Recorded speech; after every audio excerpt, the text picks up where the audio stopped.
പഴശ്ശിയുടെ യുദ്ധമുറ സായിപ്പെ നീയൊക്കെ കാണാൻ പോകുന്നു എന്ന് പറഞ്ഞ പോലെ ഇറാന്റെ പല യുദ്ധമുറകളും ട്രംപ് കണ്ണ് തള്ളിയിരിക്കുന്ന ഒരവസ്ഥ. ഇത്രയും ദിവസം ആകാശത്തുകൂടെ ഞങ്ങൾ മിസൈൽ വിട്ട് കളിച്ചു, ഇനി ഞങ്ങൾ കടലിൽ കൂടെ ബോംബിട്ട് കളിക്കും. ഇതാണ് പുതിയ യുദ്ധമുറ.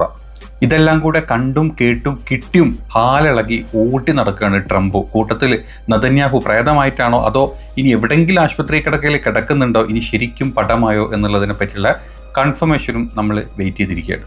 അപ്പോൾ ഇന്നലെ രാത്രി ലൈവിന് ശേഷം കണ്ട ചില ന്യൂസുകളുടെ ഡീറ്റെയിൽസ് ആട്ടോ പറയാൻ പോകുന്നത്.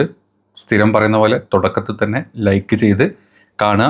മാക്സിമം റീച്ച് വേണം, സപ്പോർട്ട് വേണം. ഇത് കാണാത്തയും കേൾക്കാത്ത ആളുകളുടെ അടുത്തോട്ട് ഈ ന്യൂസുകൾ എത്തുകയും വേണം. ഹോർമോസ് കടലിടുക്കിൽ മൊത്തമായിട്ട് കുഴിബോംബ് വെച്ചിരിക്കുക എന്നാണ് പറഞ്ഞത്. കടലിൽ വരെ കുഴിബോംബ് വെക്കുന്ന ടീമാണ് ഇറാൻ എന്ന് ഇപ്പോഴാണ് ട്രംപിന് പോലും മനസ്സിലായിട്ടുള്ളത്. അതായത് നമുക്കറിയാം, ഒരുപാട് മിസൈലുകൾ നമ്മൾ മേലെ കൂടെ വിട്ട് കളിച്ചു. ഇപ്പം ഏകദേശം ഇസ്രായേലിൻ്റെ പല ഭാഗങ്ങളും കുട്ടിച്ചോറായിട്ടിരിക്കുന്ന അവസ്ഥയുള്ളത്. ഇനി ആരൊക്കെ മരിച്ചില്ല എന്ന് അവരായിട്ട് പുറത്തോട്ട് വിടാനും പോകുന്നില്ല. അക്കൂട്ടത്തിലാണ് ഇനി കടലിൽ കൂടെ കുഴിബോംബും കൂടെ ഇട്ട് കളിക്കുന്ന ഒരു പരിപാടി. അതായത് ഹോർമോസ് കടലിടുക്കിൽ ഇറാൻ്റെ ഏറ്റവും പുതുതായിട്ട് ഇൻട്രൊഡ്യൂസ് ചെയ്തിട്ടുള്ള ഒരു യുദ്ധമുറയായിട്ട് അവർ ഇഷ്ടം പോലെ സ്ഥലത്ത് കുഴിബോംബ് വെച്ചിട്ടുണ്ടെന്നാണ് പറഞ്ഞത്. ഇത് കണ്ട് ഹാലിളകി ഇന്നലെ ട്രംപ് തൻ്റെ സോഷ്യൽ മീഡിയ ആയിട്ടുള്ള ട്രൂ സോഷ്യലിൽ കൂടെ ഇമ്മാതിരി പരിപാടികളൊന്നും പാടില്ല, വന്ന് വെച്ച ബോംബുകളൊക്കെ തിരിച്ചെടുത്തോളം, അല്ലെങ്കിൽ ഞാൻ നിങ്ങളുടെ അവിടെ വന്ന് താണ്ഡവമാടും എന്നുള്ളൊരു പോസ്റ്റും കൂടെ ട്രംപ് ഇട്ടിട്ടുണ്ട്. നമുക്ക് ന്യൂസിൻ്റെ കൂടുതൽ ഉള്ളറയിലോട്ട് പോകാം. ബോംബ് വെച്ചത് എവിടെയെന്നൊക്കെ ഉള്ളത്. അതായത് ലോകത്തിലെ ഏറ്റവും പ്രധാനപ്പെട്ട കടലിടുക്കാണല്ലോ ഹോർമോസ് കടലിടുക്ക്. ഇറാൻ്റെ നാവികസേന കുഴിബോംബുകൾ ഇവിടെ കംപ്ലീറ്റ്ലി വിന്യസിച്ചതായിട്ടാണ് റിപ്പോർട്ടുകൾ വരുന്നത്. ഇത് ആഗോള ഷിപ്പിങ്ങിന് തന്നെ, അതുപോലെ തന്നെ നാവിക കപ്പലുകൾക്കും വലിയ ഭീഷണിയാണെന്നും കൂടെ പറയുന്നുണ്ട്. അതായത് ഇതിൻ്റെ പ്രധാന വിവരങ്ങൾ, ഈ കടലിടുക്കിൽ മൊത്തത്തിൽ കുഴിബോംബുകൾ, അതായത് ഇറാൻ ഇതെങ്ങനെയാണ് വിന്യസിക്കുന്നത് എന്നുള്ള ഏറ്റവും രസകരമായിട്ടുള്ള കാര്യം. ഇറാൻ്റെ നാവികസേന മൊത്തത്തിൽ നമ്മുടെ അമേരിക്ക തകർത്തിട്ടുണ്ട് എന്നാണ് ട്രംപ് വന്ന് കഴിഞ്ഞ ദിവസം പറഞ്ഞിരുന്നത് അല്ലേ. എന്നാലും കടലിലെ കുഴിബോംബുകൾ എവിടെ എങ്ങനെ വെച്ചു എന്നതിനെ പറ്റി ഒരൈഡിയയും ഈ പറഞ്ഞ ഒരു റഡാറുകൾക്കും കണ്ടുപിടിക്കാൻ പറ്റുന്നില്ല എന്നാണ് പറഞ്ഞത്. അതായത് ഇനിയിപ്പോൾ അമേരിക്കൻ നാവിക കപ്പൽ വന്നാലും വേണ്ടില്ല, അല്ലാതെ ചരക്ക് കപ്പലുകൾ വന്നാലും വേണ്ടില്ല, ഇവിടെ എവിടൊക്കെയാണ് ഈ സാധനം വെച്ചത് എന്ന് കണ്ടുപിടിക്കാൻ പറ്റാത്ത ഒരു വല്ലാത്ത അവസ്ഥയിലാണ് ഇപ്പം ഉള്ളത്. അതായത് ഇറാൻ്റെ കയ്യിൽ നമ്മൾ കണ്ടിട്ട് ചെറിയ ബോട്ടുകളുണ്ട് അല്ലേ. അങ്ങനെ ഈ ചെറിയ ബോട്ടുകൾ ഉപയോഗിച്ച് ടാങ്കറുകൾക്കുള്ളിൽ കാന്തിക കുഴിബോംബുകൾ വെച്ചിട്ടാണ് ഇതിങ്ങനെ ഇറക്കി ഡിപ്പ് ചെയ്ത് കടലിൽ വെച്ചിട്ടുള്ളത്. അതുകൊണ്ട് തന്നെ ഇത് ആർക്കും കാണാനും പറ്റുന്നില്ല. ഇത് എവിടൊക്കെയാണ് ഒഴുകി നടക്കുന്നതെന്ന് പടച്ചമ്പുരാന് പോലും അറിയാത്തൊരവസ്ഥയിലാണ് ഇറാൻ ഇത് സജ്ജീകരിച്ചിട്ടുള്ളത്. ഇനി ഇറാൻ ഇത് കഴിഞ്ഞ കുറച്ച് ദിവസങ്ങളായിട്ട് ഈ പരിപാടികൾ ചെയ്തിട്ടുണ്ട് എന്നുള്ളത് US-ൻ്റെ അന്വേഷണ ഡിപ്പാർട്ട്മെൻറ്റാണ്, അതായത് ഇൻ്റലിജൻസ് ആണ് ഈ റിപ്പോർട്ടുകൾ ഇപ്പം വൈറ്റ് ഹൗസിൽ എത്തിച്ചിട്ടുള്ളത്, അതായത് പെൻറ്റഗണിലോട്ട് എത്തിച്ചിട്ടുള്ളത്. ഇതിൻ്റെ സ്ഥിരീകരണവും അവരുടെ സൈഡിൽ നിന്ന് വന്നിട്ടുണ്ട്. ഇനി സൈനിക വെല്ലുവിളികൾ, അതായത് ഇറാൻ്റെ സേന എന്നുള്ളത് മാത്രമല്ല, ഇതിലൂടെ എന്ത് വന്നു കഴിഞ്ഞാലും ഇത് പൊട്ടിത്തെറിക്കും എന്നുള്ള കാര്യം ഉറപ്പാണ്. പക്ഷേ ഇത് വെച്ചത് എവിടെയാണ്, ഇതിൻ്റെ പ്രോപ്പർ സ്ഥാനങ്ങൾ എവിടെയെന്നുള്ള ഇറാന് മാത്രമേ അറിയില്ലെങ്കിൽ ഇത് വെച്ചവർക്ക് മാത്രമേ ഇതിൻ്റെ യഥാർത്ഥ അവസ്ഥ മനസ്സിലാവുള്ളൂ. ഇനി ഇതെല്ലാം കൂടെ കണ്ട് ഹാലിളകിയിട്ടുള്ള ട്രംപ് തൻ്റെ അന്ത്യശാസനം കൊടുത്തിട്ടുണ്ട്. ഈ റിപ്പോർട്ടുകൾ പ്രകാരം ട്രംപ് തൻ്റെ ട്രൂത്ത് സോഷ്യലിലൂടെ പറഞ്ഞിട്ടുള്ളത്, ഇറാന് ശക്തമായിട്ടുള്ള മുന്നറിയിപ്പാണ് കൊടുത്തിട്ടുള്ള വിന്യസിച്ചിട്ടുള്ള കുഴിബോംബുകൾ ഉടനെ നീക്കം ചെയ്യണം എന്ന് ആവശ്യപ്പെട്ടിട്ടുണ്ട്. ഇത് ചെയ്തില്ലെങ്കിൽ ഇറാൻ ഇതുവരെ കാണാത്ത രീതിയിൽ ഇറാനിൽ വമ്പൻ സ്ഫോടന പരമ്പരകൾ നമ്മുടെ ട്രംപും നെതന്യാഹു ചേട്ടനും കൂടെ ഉണ്ടാക്കും എന്നാണ് മുന്നറിയിപ്പ് കൊടുത്തിട്ടുള്ളത്. വല്ലാത്തൊരവസ്ഥ അല്ലേ. ഇവിടൊക്കെ എന്തൊക്കെ പണിയാണ് കിട്ടുന്നത് ട്രംപിന് പോലും അറിയുന്നില്ല. ട്രംപ് വരെ കണ്ണ് തള്ളിയിരിക്കുകയാണ്. ഇതുവരെ മേലോട്ട് മാത്രം നോക്കി ഇങ്ങനെ കളിച്ചാൽ മതിയായിരുന്നു. വരുന്നു പൊട്ടുന്നു. ഇനിയിപ്പോൾ താഴത്ത് പോകുന്ന വഴിക്ക് ഒഴുകി നടക്കുന്ന ബോംബ് വരെ കണ്ടുപിടിക്കേണ്ട അവസ്ഥയാണ് നമ്മുടെ ട്രംപിനും അല്ലെങ്കിൽ നെതന്യാഹുവിനും വന്നിട്ടുള്ളത്. ഇത് ഒരു സൈഡിൽ ഈ ഒരു വാർത്ത അവിടെ വന്നുകൊണ്ടിരിക്കുന്നുണ്ട്. അപ്പോഴാണ് മറ്റൊരു വാർത്ത മുന്നോട്ട് വന്നിട്ടുള്ളത്. അതായത് ഇത് റോയിറ്റേഴ്സിൻ്റെ ഒരു റിപ്പോർട്ടാണ്.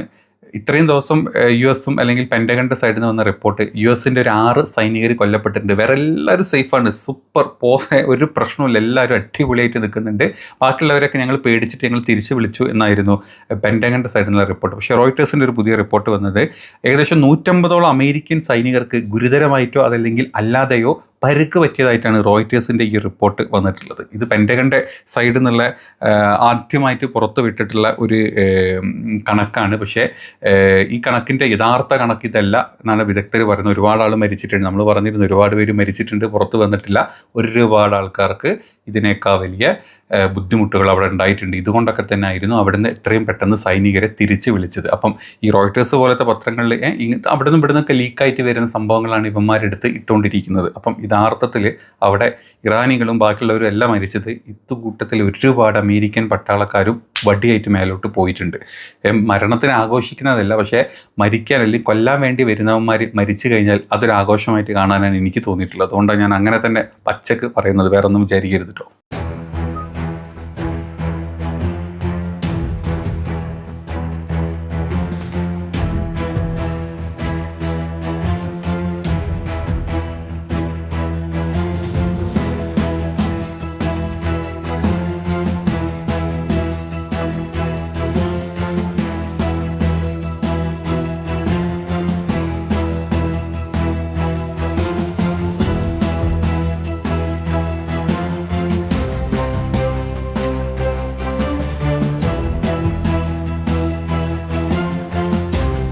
ഇനി അമേരിക്കയുടെ ചില മിസൈൽ അവശിഷ്ടങ്ങൾ ഇറാനിന് കിട്ടിയിട്ടുണ്ട്.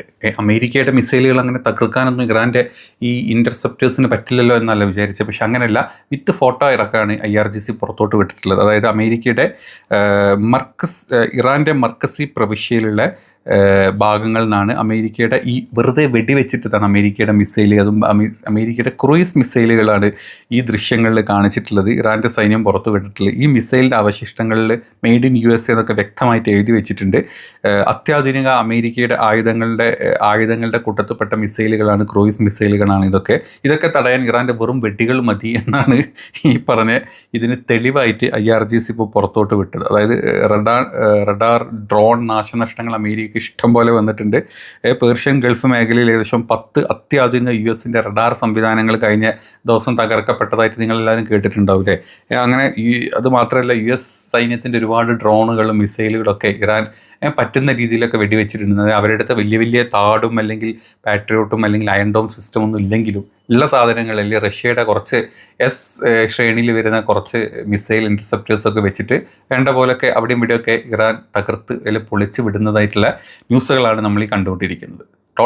ആകെ മൊത്തം ടോട്ടൽ എന്ന് പറഞ്ഞു കഴിഞ്ഞാൽ ഇറാനിൽ നാശനഷ്ടങ്ങളുണ്ട്, മരണങ്ങളുണ്ട്, ഒരുപാട് ബുദ്ധിമുട്ടുകളുണ്ട്. പക്ഷെ അതേപോലെ തന്നെ അമേരിക്കൻ പട്ടാളക്കാർ തീരുന്നുണ്ട്, അമേരിക്കൻ പട്ടാളക്കാർക്ക് പരിക്ക് പറ്റുന്നുണ്ട്. അമേരിക്കയുടെ അത്യാധുനിക ട്രില്യൺ കണക്കിൽ പൈസ വരുന്ന ഈ പറഞ്ഞ എന്താ പറയുക യുദ്ധ കോപ്പുകളൊക്കെ വെറും കോപ്പായിട്ട് പോകുന്ന ഒരു അവസ്ഥ നമ്മൾ കണ്ടു.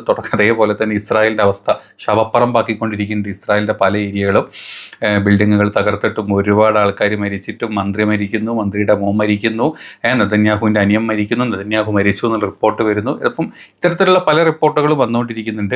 വളരെ ഈസി ആയിട്ട് ചെയ്തു തീർക്കാമെന്ന് വിചാരിച്ചിട്ട് ചാടി പുറപ്പെട്ട് വന്ന ട്രംപിന് കടിച്ചുമില്ല പിടിച്ചതുമില്ല, അണ്ണാക്കിൽ പിരിവെട്ടിയ അവസ്ഥയാണ് ഇപ്പം. ഏതാണെങ്കിലും ഇതൊക്കെയാണ് ഇന്നലെ രാത്രി പിന്നെ വന്നിട്ടുള്ള കുറച്ച് ന്യൂസുകൾ. നമുക്ക് മറ്റ് അപ്ഡേറ്റുകൾ നമുക്ക് അടുത്ത ന്യൂസുകളൊക്കെ പറയാം. മാക്സിമം നിങ്ങളുടെയൊക്കെ സപ്പോർട്ടും മാക്സിമം ഇത്തരം വീഡിയോകൾ മറ്റുള്ളവരുടെ അടുത്ത് എത്തിക്കാനുള്ള വഴികളും നോക്കി കാര്യങ്ങൾ ചെയ്യുക. സബ്സ്ക്രൈബ് ചെയ്തിട്ട് മാക്സിമം ചാനൽ കാണാനും കൂടെ ട്രൈ ചെയ്യുക. അപ്പം ശരി.